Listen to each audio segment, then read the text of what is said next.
नमस्ते। बातचीत के हमारे इस खास कार्यक्रम में आप सबका स्वागत। हरियाणा में चुनाव खत्म होने के बाद भी जो तमाम सवाल थे वो बने हुए हैं, खत्म नहीं हुए हैं, लेकिन इन सबके बीच में हरियाणा में तीसरी बार भारतीय जनता पार्टी सत्ता में आ गई है। दूसरी बार नायब सिंह सैनी ने बतौर मुख्यमंत्री शपथ ले ली है। और एक और चीज जो भाजपा के लिए राहत भरी है, मुख्यमंत्री को लेकर के ताल ठोंकने वाले अनिल विज साहब जो हैं वो मंत्री भी बन गए हैं। पिछली बार उनको मंत्रिमंडल में जगह नहीं मिली थी।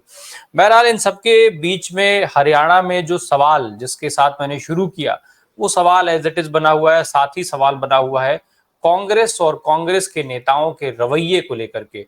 उन रवैयों पर भी बात होगी, इन सवालों पर भी बात होगी। जैसा आप देख पा रहे हैं, हेमंत अत्री सर हमारे साथ मौजूद हैं। तमाम सवालों के जवाब आज हम सर से लेंगे। सर, बहुत स्वागत है। पहली चीज तो सर शुरू ही हम इससे करें कि हरियाणा में सरकार का जो कार्यक्रम, जो लगातार शपथ ग्रहण टल रहा था, वो फाइनली हो गया। मान लिया जाए जनता को, जनता की सरकार मिल गई। इस पे तो राय साहब देखिए, जनता की सरकार मिल गई नहीं मिल गई है तो जनता ही तय करे तो ज्यादा बेहतर है। लेकिन जो ओवरऑल जो माहौल था, जो परिणाम आए, और जिस तरीके से 8 तारीख को परिणाम आए थे और आज आप 17 तारीख है, 9 दिन तक कोई भी और पार्टी क्या अफोर्ड कर सकती है क्या सरकार का गठन ना करना, that too with such a thin majority. 40 का आपको पता है 40 में बहुमत मिलता है हरियाणा में। 48 सीटें बीजेपी की आई, लेकिन उसके बावजूद भी उनको सरकार बनाने की कोई जल्दी नहीं थी। They were at there comfort best. तो उन्होंने जब उनको मौका लगा 9 दिन के बाद, पूरा आनंद लेते हुए, सारी स्थितियों को देखते हुए, भापते हुए, एंजॉय करते हुए, आज उन्होंने शपथ ग्रहण कार्यक्रम को कर लिया। तो 9 दिन का ब्रेक। और दूसरी तरफ आप देखिए कंट्रास्ट है इस देश में। राय साहब देखिए, पत्रकारिता के अंदर सवाल खत्म हो गए हैं, लेकिन हमें लगता है कि सवाल जिंदा रहने चाहिए। इसी काम के लिए हमें ट्रेन किया गया है, इसी के लिए हम प्रशिक्षित। एक तरफ आप देखिए हरियाणा में परिणाम आने के 9 दिन के बाद सरकार नहीं बनती, कोई कारण नहीं है उसका। दूसरी तरफ महाराष्ट्र का चुनावी शेड्यूल देखिए आप, 23 को परिणाम आएगा, और अगर 26 तक सरकार नहीं बनी तो महाराष्ट्रपति शासन लागू हो जाएगा। आपने कल्पना की है कभी सिनेरियो की? और स्वतंत्र भारत के इतिहास में ऐसा कभी नहीं हुआ होगा कि 3 दिन के उसके बीच में केवल बहता चल। देखिए 23 की शाम तक तो परिणाम आएंगे, 4-5 दिन तक तो परिणाम आते हैं, 288 सीटें वहां पर, और उसके 2 दिन बच गए। बाकी 26 को तो अगर रात को 12 बजे तक सरकार नहीं बनी तो राष्ट्रपति शासन लग जाएगा। तो ये किस तरीके का चुनाव आयोग है, किस तरीके का सत्ता संचालन है, किस तरीके के तंत्र हो गए हैं, उन सारी चीजों को भी जनता को अपनी आत्मा पर हाथ रख करके सोचना चाहिए कि एक राज्य हरियाणा है जहां पर जो उसके विधानसभा का कार्यकाल था उससे 2 महीने पहले चुनाव करा दिए गए। दूसरी तरफ महाराष्ट्र है जहां पर कार्यकाल खत्म होने से 2 दिन पहले परिणाम आएंगे, और वन नेशन वन इलेक्शन की बात की जाती है। तो आम जनता को जो इन सवालों से महरूम कर दिया गया है, मुझे लगता है राय साहब, मेरी और आपका ये फर्ज है कि हम जनता को ये सामने जरूर बात रखें कि देखिए ये क्या फर्क है। एक तरफ तो वन नेशन वन इलेक्शन की बात कर रहे हैं आप, और दूसरी तरफ 2 राज्य जो पारंपरिक तौर पे साथ चुनाव होते आए हैं, उनका भी चुनाव साथ नहीं कराया गया। तो कौन सा चुनाव आयोग बचा है, कौन सा तंत्र बचा है, कौन कौन से कानून बचे हैं ऐसे जिसकी वायलेशन ना हुई हो, और ये किस आधार के ऊपर, जिन कारणों से हरियाणा में चुनाव कराए जाते हैं उन्हीं कारणों से महाराष्ट्र में चुनाव नहीं कराए जाते। और एक्सप्लेनेशन देखिए गजब की। तो ये इस देश में एक नए तरह का नैरेटिव है। और पूरा मीडिया देखिए किस तरीके से लहलोट है आज, जब हरियाणा में सरकार भाजपा की बन रही है और पार्टी मीडिया कर रहा है, जो गोदी मीडिया। सुबह से देख, मैं वहीं पे था लाइव, सॉरी आपके पास भी आने में लेट हो गया, लेकिन मैं देख रहा था कि किस तरीके से हमारे एंकर्स सरकार को भी अपनी सरकार बताने लगे, भाजपा की सरकार नहीं, अपनी सरकार बताने लगे। तो हमारा और आपका एक ये फर्ज बनता है कि जो कुछ सच है तथ्यों के साथ ऐसा सच जनता के सामने रखें और फैसला जनता करे, जो हमारा मूल काम। सर, महाराष्ट्र और झारखंड पे हम चलेंगे, लेकिन अभी जरा थोड़ी देर हम लोग हरियाणा में ही रुके रहे हैं। हरियाणा पे थोड़ी बात कर लें। सर, अमित शाह एक ऐसा नाम जिनको भारतीय जनता पार्टी के आज की तारीख में मुझे लगता है शायद देखा जाए तो पूरी भाजपा जिन 2 नामों में सिमटी है वो उनमें से एक नाम, उनको हरियाणा में खुद मोर्चा संभालना पड़ा। ऐसा क्या कुछ चल रहा था हरियाणा में, या क्या खास था कि अमित शाह के मोर्चा संभालने के बाद भी शपथ ग्रहण की डेट बार बार बदलनी पड़ रही थी? क्या ये मुख्यमंत्री पद को लेकर लड़ाई जो थी उस वो वजह थी, या फिर पर्दे के पीछे कुछ और कहानी थी?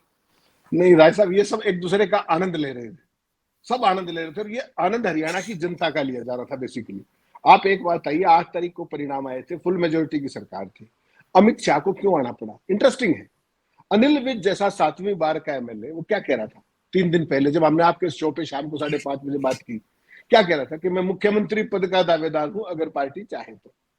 और उसी समय उन्होंने ये बात चुनाव के दौरान भी कही, चुनाव वोटिंग से 1 दिन पहले, जिसके कारण वो चुनाव जीत भी गए, वरना वो चुनाव हारते भी पक्का। और अहिरवाल में आपने देखा होगा कि एक तरफ तो अमित शाह ने खुद पंचकुला के अंदर, फिर करनाल के अंदर, और फिर प्रधानमंत्री ने कुरुक्षेत्र से लेकर सब जगह नायब सिंह सैनी साहब का नाम मुख्यमंत्री पद के लिए घोषित कर रखा था, उसमें कोई कंफ्यूजन नहीं था। उसके बावजूद भारतीय जनता पार्टी की चाल चरित्र और चेहरा देखिए कि एक तरफ अनिल विज पुकार करते हैं कि मुझे पार्टी बनाएगी तो मैं बनूंगा, उसके बाद वहां पर क्या अहिरवाल की वोटों को तीसरी बार हथियाने के लिए राव इंद्रजीत ने एक नया राग छेड़ा कि मैं भी मुख्यमंत्री पद के लिए यहाँ का भी सोचा जाना चाहिए। और अहिरवाल आपको पता है बीजेपी की सत्ता में आने का गेटवे है। आज अहिरवाल को क्या मिला, अगर आप उस कैबिनेट की बात करें अहिरवाल में क्या मिला, वहां पर दो धड़े हैं, एक इंद्रजीत का है और एक उनका विरोधी है। तो इंद्रजीत की बेटी भी कैबिनेट मंत्री बन गई और विरोधी जो है राव नरवीर भी बन गया। अहिरवाल को क्या मिला साहब? तो ये जो चीज थी, इसको बैलेंस करने के लिए इनको अमित शाह को आना पड़ा। और परसों के शो में अगर आपको ध्यान हो, जब मैं बात कर रहा था उधर, तो आपके यहाँ मैंने क्या कहा था कि जब पूछा गया कि भाई क्या नाम है अनिल विज क्या करेंगे नहीं करेंगे, मैंने क्या कहा था कि वो तो नॉमिनेट करेंगे, छोड़िए सारी बात। और वही काम हुआ, प्रपोज किया उन्होंने नायब सैनी का नाम। और जब नायब सैनी मार्च में बने थे सीएम, अगर आपको ध्यान हो, तो इन्हीं अनिल विज साहब ने बाइकआउट किया था, वो उठ के चले गए थे उस मीटिंग से। तो ये वही अनिल विज है। तो ये है भारतीय जनता पार्टी का चाल चरित्र और चेहरा कि अगर वहां पर कोई कमजोर ऑब्जर्वर्स थे तो अनिल विज को बाइकआउट करने की हिम्मत आ गई। लेकिन अब जब अमित शाह बैठे हुए थे तो वो नाम को प्रपोज और सेकंड कर रहे हैं। कृष्ण बेदी ने नाम प्रपोज किया, उन्होंने सेकंड किया, और मतलब फिर उन्होंने क्या कहा, वो बड़ा इंटरेस्टिंग है कि मुख्यमंत्री पद का दावेदार कहता है कि अगर पार्टी मुझे चौकीदार भी बनाएगी, फिर ह्यूमिलिटी देखिए कितने विनम्र हो गए वो। क्योंकि अमित शाह दिल्ली में, वो चंडीगढ़ में ही है, कल दोपहर को आए थे वो, अब तक वो दिल्ली में ही थे, चंडीगढ़ में ही थे। तो तुरंत इतने विनम्र हुए, उन्होंने नाम भी सेकंड किया और उसके बाद आज चुपचाप शपथ भी ले ली बिना किसी शोर शराबे के, और चौकीदारी तक की भी ऑफर कर दी कि पार्टी गए तो मैं चौकीदार बन जाऊं। वही इंद्रजीत कल से चंडीगढ़ में थे। अपनी बेटी को मंत्री बनवाने के अलावा अहिरवाल को क्या मिला, जरा बता दीजिए। अब बता दीजिए, पिछले 10 साल में बता दीजिए।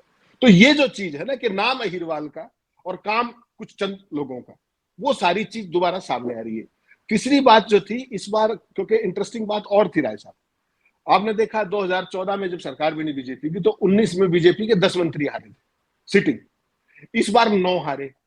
तो बड़ा एक रोचक स्थिति ये हो गई कि कैसे कैबिनेट बने, उसमें नए और पुरानों का एक वो किया जाए, एक जनरेशनल शिफ्ट दिखे और वो सारी चीजें की जाए। तो उसमें पहले की विचार भी आया कि क्या अनिल विज जैसा सीनियर आदमी 7 बार का एमएलए, वो ठीक रहेगा नायब सिंह सैनी जैसे अपेक्षाकृत दूसरी बार के एमएलए के लिए। हालांकि एक बाई इलेक्शन भी जीता उन्होंने, तीसरी बार कह लीजिए। तो लेकिन उसमें फिर ये है कि क्या इनको स्पीकर बना दिया जाए, लेकिन उनका जो टेम्परामेंट है उससे स्पीकर वाली बात में भी मामला जमा नहीं। तो फाइनली यही डिसाइड हुआ कि साहब इनको नंबर 1 पे मंत्री बना देते हैं, यानी कि नेक्स्ट टू नायब सिंह सैनी। लेकिन सवाल ये है कि इस सारे खेल के अंदर जो उनको अमित शाह को बैठना पड़ा, वो क्यों बैठना पड़ा? वो इसलिए बैठना पड़ा कि सारे एरियाज, सारी कास्ट, सारे रीजन, सारे सेक्शन, उनको एक खास तरह का रिप्रेजेंटेशन मिल जाए और उस पर किसी की छाप ना हो एक्स वाई और जेड की। लेकिन उस सब के बावजूद भी भारतीय जनता पार्टी जो कहती थी कि हम तो परिवारवाद के खिलाफ है, इस लिस्ट कैबिनेट में देख लीजिए परिवारवाद, 2 महिलाएं आई हैं, दोनों परिवारवादी बैकग्राउंड से, पहली बार एमएलए बनी है। इन पार्टियों के अंदर कितनी कितनी बार के एमएलए बैठे हैं, मिड्ढा जैसे एमएलए हैं, उसके बावजूद उनका नंबर नहीं है। परिवारवाद का जो है सारा स्पेस दिया गया है।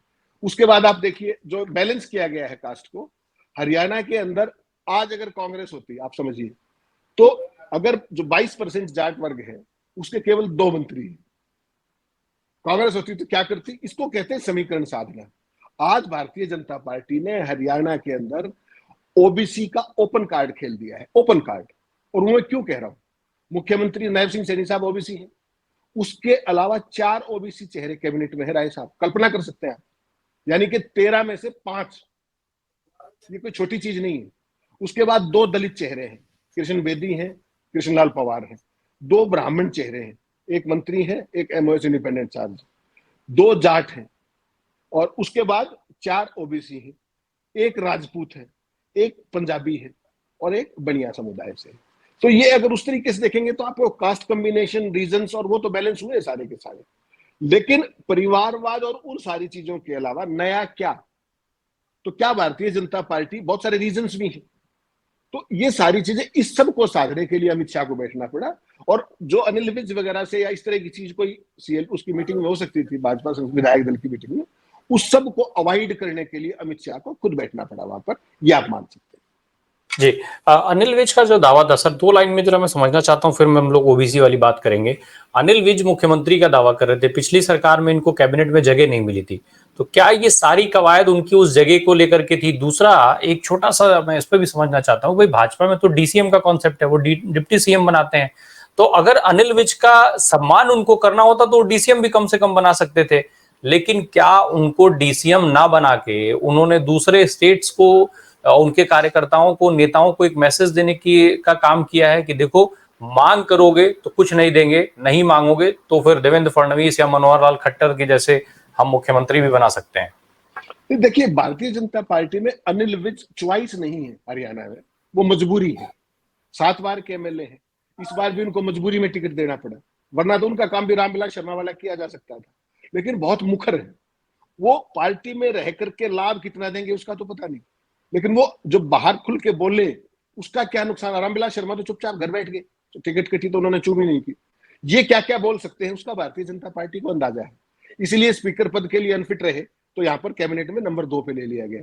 लेकिन उन्होंने मनोहर लाल खट्टर के साथ उनके जो अदावत रही पिछले पूरे टाइम में 5 साल, और अब कमाल देखिए, वही अनिल विज, मैं वही आपको याद दिला रहा था कि जब नायब सैनी को 12 मार्च को विधायक दल का नेता चुना गया तो इन्होंने बाइकाट किया था कि ये मेरे से बहुत जूनियर है। तो क्या आज नायब सैनी सीनियर हो गए क्या, या आज अनिल विज खुद जूनियर हो गए? ये बात तो अनिल विज ही बता सकते हैं। लेकिन वो कितने डेस्परेट थे मंत्रिमंडल में आने के लिए, ये आप उनके बयानों से सुन सकते हैं। मुख्यमंत्री पद का दावे करने वाला व्यक्ति शपथ से 24 घंटे पहले कहता है कि मुझे चाहिए चौकीदार बना दो।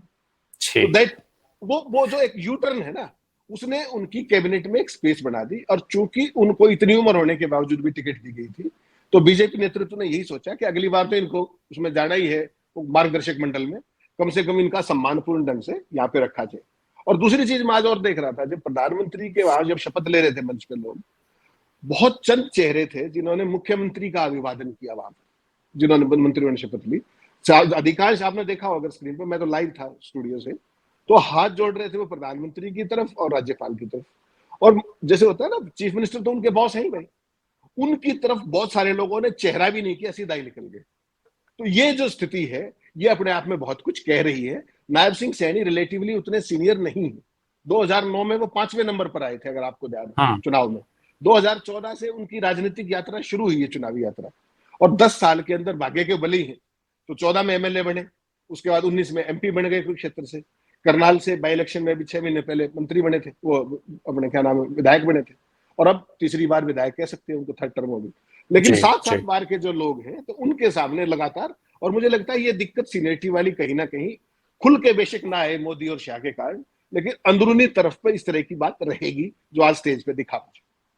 जी, भाजपा को तो खैर चलिए, जो हासिल करना चाहती थी भाजपा ने कर लिया। जरा कांग्रेस की बात कर लें। कांग्रेस की क्या स्थिति चल रही है सर? हुड्डा अभी राहुल गांधी के कहने के बाद भी वो मैं वाली स्थिति बदली नहीं है। हुड्डा अब नेता विपक्ष बनने के लिए लॉबिंग कर रहे हैं, लगातार इसको लेकर के खबरें आ रही हैं, विधायकों की बैठकें चल रही हैं। स्थिति है वहां पर इस तरीके की। भाई साहब, कांग्रेस पार्टी ने इस बार ये दिखा दिया कि किस तरीके से हारी हुई जीती हुई बाजी को विशुद्ध हार में बदल सकते हैं। क्या कारण था इसके? अति विश्वास था, गलत टिकट वितरण था, जो हमने बार बार जिसका जिक्र किया, महीनों से जिक्र कर रहे थे कि गलत टिकट। उसके बाद 17 जो बागी थे, 17 सीटें बागियों के कारण गंवा दी, 13 सीटें ये गलत टिकटों के कारण गंवा दी।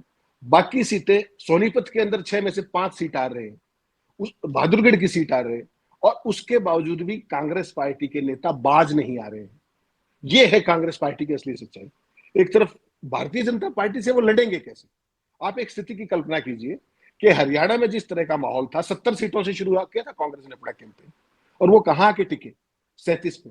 आप ईवीएम का नाम लीजिए, डेटा का नाम लीजिए, मैनिपुलेशन का नाम लीजिए, वो सारी चीजें अपनी जगह हो सकती हैं, नहीं भी हो सकती, वो विशेषज्ञों का काम है। लेकिन सवाल ये है कि इतना पॉपुलर जो माहौल था वो खराब कैसे हुआ? क्या कांग्रेस पार्टी की टॉप लीडरशिप आज तक इस बात को स्वीकार कर पा रही है या नहीं कर पा रही है? उसकी जांच कर देगी। आप कल्पना कीजिए, इसको हार हुए कितने दिन हो गए? 8 तारीख, आज 17 तारीख है। 3 सदस्यीय कमेटी बनाई है कांग्रेस ने कारणों को जानने के लिए। कारण कहां पर जाने? उस कमेटी की आज तक फॉर्मल घोषणा नहीं हुई राय साहब। अनऑफिशियली मुझे पता लगा कि उस कमेटी में भूपेश बघेल है, छत्तीसगढ़ के पूर्व सीएम, उसमें हरीश चौधरी हैं राजस्थान वाले, और एक साउथ के एमपी हैं। वो कहीं स्टेट के अंदर घूम करके लोगों से बात नहीं कर रहे, वो टेलीफोन पर लोगों से बात कर रहे हैं और पूछ रहे हैं भाई आपकी हार का कारण क्या था। हार के कारणों की समीक्षा ऐसी होती है क्या? नहीं सर, टेलीफोन पे किन लोगों से बात कर रहे हैं? विधायकों से जो चुनाव हारे हैं प्रत्याशी। कल्पना कीजिए आप, सीधा कैजुअल एटीट्यूड। पहली बात, उनकी घोषणा नहीं की गई ऑफिशियली, आज तक कोई घोषणा नहीं की गई हरियाणा में हार के कारणों की, ये लोग समीक्षा करेंगे। जब मैंने अनऑफिशियली पूछा लोगों से कि भाई कौन लोग हैं, और फिर उसमें मजेदार बात, मैंने कुछ प्रत्याशियों से पूछा कि भाई वो कर क्या रहे हैं, तो उन्होंने बताया कि साहब फोन आया था और वो एक लीडिंग क्वेश्चन पूछ रहे हैं कि ईवीएम के बारे में आपका क्या कहना है। तो मतलब अपनी क्या गलतियां थी, अपनी क्या नाकामियां थी, अपने से कहां गलती हुई, वो सारा छोड़ दीजिए। तो वो एक औपचारिकता का सिर फोड़ा जा रहा है। 2014 में भी कांग्रेस हारी थी, तब भी एक कमेटी बनी थी। 2019 में भी कांग्रेस हारी थी, तब भी एक कमेटी बनी थी। आज 24 में भी कांग्रेस हार गई, एक कमेटी बनी हुई। उसके परिणाम तीनों का किसी नहीं पता। ये है कांग्रेस के वो असली कारण। और उसके बाद जैसा आपने कहा कि अभी तक तो विधायक दल की मीटिंग कल होनी है कांग्रेस की। उस मीटिंग में क्या होना है? उस मीटिंग में केवल एक लाइन का प्रस्ताव पारित होगा।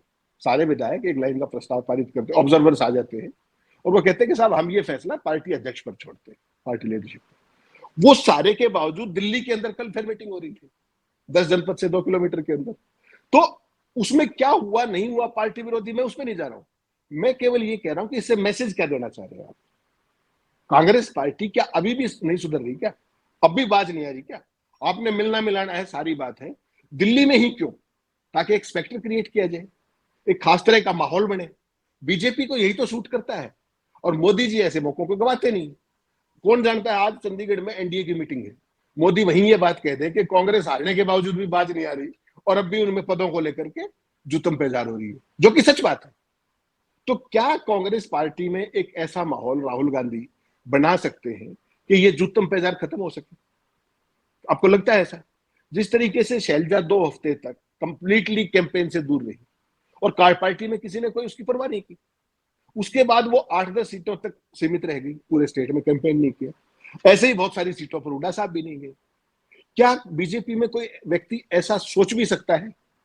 और ये अंतर आपको समझना पड़ेगा। देखिए, बीजेपी का मैं कोई पक्षधर नहीं हूं, कांग्रेस के हम कोई वकील नहीं है। भारतीय जनता पार्टी ने हरियाणा में क्या चुनाव लड़ा? माइक्रो मैनेजमेंट हुआ, विस्फरिंग कैंपेन हुआ, झूठ का साम्राज्य, सारी बातें हुई, अपनी जगह हुई होंगी। कांग्रेस पार्टी क्या कर रही थी? भारतीय जनता पार्टी में हर कार्यकर्ता और हर जो व्यक्ति जो चुनाव था, प्रत्याशी लड़ रहा था, उसके लिए पार्टी पहले थी। वो पार्टी का प्रत्याशी था, वो कमल के फूल को रिप्रेजेंट करता था। और कांग्रेस पार्टी में क्या है? ये हुड्डा का है, ये शैलजा का है, ये सुरजेवाला का है, ये फलाने का है। वो पार्टी का सबसे आखिर में है, सबसे पहले खुद का है, अपने हित का है, उसके बाद किसी नेता का है, और जीत गया तो आखिर में पार्टी का है। और कितने दिन पार्टी का ये रहेगा इसका भी कोई अंदाजा नहीं। और ऐसी कांग्रेस पार्टी भारतीय जनता पार्टी से कैसे पार पाएगी? आप केवल एक सिचुएशन की कल्पना कीजिए राय साहब, हरियाणा के अंदर अगर कांग्रेस पार्टी जीती होती तो आज महाराष्ट्र और झारखंड में क्या माहौल होता? एकदम दूसरे तरीके का माहौल होता है। और हरियाणा जैसी अप्रत्याशित जीत, जिसकी कोई उम्मीद नहीं कर रहा था, वहां कांग्रेस पार्टी ने जिस तरीके से चुनाव गंवा दिया है, उससे कांग्रेस का पूरे देश में नैरेटिव खराब हुआ है, कोई माने या ना माने। और उसके लिए विशुद्ध तौर पर कांग्रेस के नेता जिम्मेदार है। भारतीय जनता पार्टी का होगा माइक्रो मैनेजमेंट, होगा डेटा मैनिपुलेशन। चुनाव तो आप लड़ रहे थे ना, तो आपको एनजीओ तो है नहीं।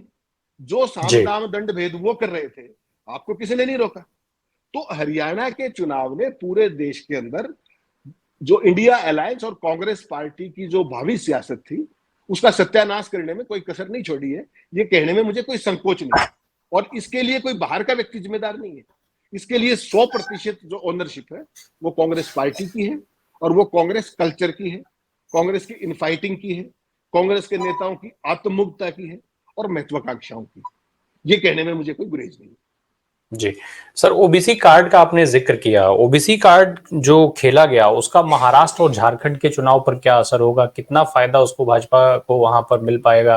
क्योंकि मोहन यादव को देखा गया किस तरीके से हरियाणा में उनको सक्रिय किया गया था और उसका फायदा भाजपा ने उठाया है। तो क्या महाराष्ट्र और झारखंड में भी ये सारे समीकरण इंपॉर्टेंट होंगे, काम आएंगे भाजपा के? और साथ ही हम अगर कांग्रेस के लिहाज से भी मैं इन दोनों राज्यों का सवाल पूछूं आपसे, क्या कांग्रेस वहां कुछ सबक लेगी क्योंकि अभी तक तो ऐसा कुछ दिखा नहीं है कि कोई बात हुई इस पर उन दोनों वहां के राज्यों के संगठन से। राय साहब देखिए, कांग्रेस पार्टी एक ऐसी पार्टी है जो अपनी गलतियों से कभी भूल नहीं, सुधारती नहीं है, कभी भी अपना कोर्स करेक्शन नहीं करती। और भारतीय जनता पार्टी ऐसी पार्टी है जो किसी भी पल, हर पल अपने आप को अपडेट करने और कोर्स करेक्शन करने में देर नहीं लगाती। और उसकी राजनीति क्या है, इसको देखना पड़ेगा आपको। इसको अगर ब्रॉडली आप देखें बहुत संक्षेप में, हरियाणा की राजनीति क्या थी? जाट, डोमिनेंट कास्ट और अदर्स। बीजेपी ने पहले दिन से यहां नॉन जाट की राजनीति की, और उसमें भी खत्री, पंजाबी खत्री को लेकर के मुख्यमंत्री बनाया। इतना अनपॉपुलर मुख्यमंत्री होते हुए मनोहर लाल 2 बार सीएम रहे, 2 बार, क्योंकि उनके कास्ट समीकरण फिट थे। हरियाणा के अंदर इतनी बड़ी बेरोजगारी, अग्निपथ, पहलवान, नौजवान, किसान, सब कुछ सड़कों पर बैठा है, आज भी बैठा है। कर लीजिए, क्या करेंगे? वो तो बढ़ गए और 5 साल और शासन करेंगे। तो उन्होंने डोमिनेंट कास्ट वर्सेस अदर्स की राजनीति यहाँ की, और ये यहां तक सीमित नहीं है। आप राजस्थान चल पड़िए, राजस्थान में टिपिकली किसकी पॉलिटिक्स है? तो ठाकुरों की पॉलिटिक्स है, गुजरों की पॉलिटिक्स है। वहां उन्होंने भजनलाल शर्मा को बढ़ा दिया, देखिए आप, लीग से एकदम हट करके। और किसकी कीमत पर? वसुंधरा राजे से उनकी पर्ची निकलवा दी। मध्य प्रदेश का आपने जिक्र किया, मोहन यादव। अब आप महाराष्ट्र चलिए, महाराष्ट्र की सियासत क्या है? मराठा बनाम नॉन मराठा। वहां पर ब्राह्मणों का तो कोई स्कोप ही नहीं था लंबा चौड़ा, कभी भी नहीं रहा हिस्टोरिकली। वहां तो मराठे। और वहां इन्होंने क्या किया कि देवेंद्र फडणवीस नाम के एक ब्राह्मण हु केम फ्रॉम नोवेयर, उसको मुख्यमंत्री बनाया। उसके क्या गत की पार्टी की, वो एक अलग बात है। लेकिन हरियाणा के अंदर जो उसके बाद जब मनोहर लाल को हटाया गया, तो नायब सिंह सैनी को क्यों लाया गया? रिलेटिवली माइल्ड व्यक्ति है, वेल बिहेव्ड है, अहंकार नहीं है, लोगों के बीच में मिलजुल कर रहने की कोशिश करता है। जो मनोहर लाल तो टिपिकल ब्यूरोक्रेट, राजसी ठाट वाले व्यक्ति थे। तो वो जो भारतीय जनता पार्टी ने उनको बदला, तो उसका जस्ट कंट्रास्ट खड़ा किया हरियाणा के अंदर। और सारी सैनी बिरादरी और सारी ओबीसी, ये शुरुआत कहां से हुई थी? इसको आपके मूल में जाना पड़ेगा आपको। भारतीय जनता पार्टी पारंपरिक रूप से किन की पार्टी है? अगर आप संघ के हिसाब से देखेंगे, ब्राह्मणों और बनियों की। आज भारतीय जनता पार्टी में ब्राह्मण और बनिए कहां है? सारे हाशिए पर है। कौन आगे है? आगे है OBC, and that start from none other than prime minister Modi. तो अब पूरी की पूरी जो पार्टी का चरित्र थी, चाल थी और एक तासीर थी, जो ब्राह्मण और ये पंजाबी, ब्राह्मण और ये जो अपने पंजाबी और बनिया, ये तीन इनके मूल में हरियाणा में थे, उसको कंप्लीटली बदल करके, उस चरित्र को ही बदल के ओबीसी पे ला रहे हैं। और ये चर्निंग आरएसएस में भी लगातार है। आरएसएस में भी आपने तमाम देखे होंगे, संघ चालक छोटे जिलों पर हो सकते हैं, वहां पर ओबीसी को पहली बार एकोमोडेट किया जा रहा है। तो ये जो पूरे का पूरी पार्टी की जो तासीर थी, जो उसके इंग्रेडिएंट्स थे, उनको चुपचाप अंदर खाने चेंज किया जा रहा है। और कांग्रेस पार्टी उसके साथ ना तो सबक लेने की तैयार है, उसका वही ढर्रा चला रहा है। तो ये जो चीज है बेसिकली, आपने कहा हरियाणा, नायब सिंह सैनी को पूरे देश में क्यों नहीं घुमाएंगे? वो तो हेमंता बिस्वा शर्मा से भी सोनीपत में प्रचार करा लेते हैं। बताओ, हेमंता बिस्वा शर्मा के कहने से सोनीपत में कौन वोट देगा? बता दीजिए। लेकिन एक कम्युनिटी होगी कहीं ना कहीं। ऐसे ही अपने योगी आदित्यनाथ को भी सब जगह घुमाते हैं। तो बीजेपी ने अपना एक एसेट क्रिएट किया है, वो उसकी मार्केटिंग भी जानते हैं, और किस तरीके से मीडिया के जरिए उन चीजों को समाज के आखिर तक परकोलेट कराना है, उसके वो अनडिस्प्यूटेड चैंपियन है। तो वो सारी चीज हरियाणा में की गई। आप बताइए, जिस कम्युनिटी से मुख्यमंत्री आता हो खुद, उसके बावजूद भी 4 ओबीसी। तो ये उनकी लॉन्ग टर्म की प्लानिंग है, लॉन्ग टर्म की इन्वेस्टमेंट है राजनीति के अंदर, जिससे कांग्रेस पार्टी सबक लेने को तैयार नहीं है और कुछ भी सीखने को तैयार नहीं है। इसलिए मुझे देखिए, महाराष्ट्र में क्या रहेगा, महाराष्ट्र में बेशक कांग्रेस सीनियर अलाई होगी, लेकिन वहां खेल रहेगा असली जो है वो अलायंस का। उद्धव ठाकरे साहब है, शरद पवार है, उस पूरे जो वो गठबंधन है उसके असली ड्राइवर शरद पवार है। और वो भारतीय जनता पार्टी की सारी ट्रिक्स को जानते हैं, और वो उनसे बड़े मैजिशियन है एक तरीके से। तो देखना पड़ेगा कि वो इस अलायंस को किस तरीके से ड्राइव करते हैं वहां पर। झारखंड में कांग्रेस छोटी एक वो है, अलाई है, मेन जेएमएम के साथ उनका वो। तो जब भी आपने देखा होगा कांग्रेस पार्टी और बीजेपी की आमने सामने की लड़ाई होती है, तो कांग्रेस हारती है। हरियाणा एक ताजा उदाहरण है कि जीती जिताई बाजी थाली में रख के सजा के दे दी उनको। तो वैसी कांग्रेस लगातार करती है, लेकिन जब रीजनल पार्टी सामने आती है मुख्य तौर पर, तब बीजेपी को परेशानी आती है। और हरियाणा का जो तजुर्बा है, मुझे लगता है शरद पवार, कांग्रेस समझे से ना समझे, हरियाणा में जो डेटा मैनिपुलेशन और ईवीएम और ये सारी चीजें हुई हैं, आपको क्या लगता है बीजेपी कोई कसर छोड़ेगी वहां भी?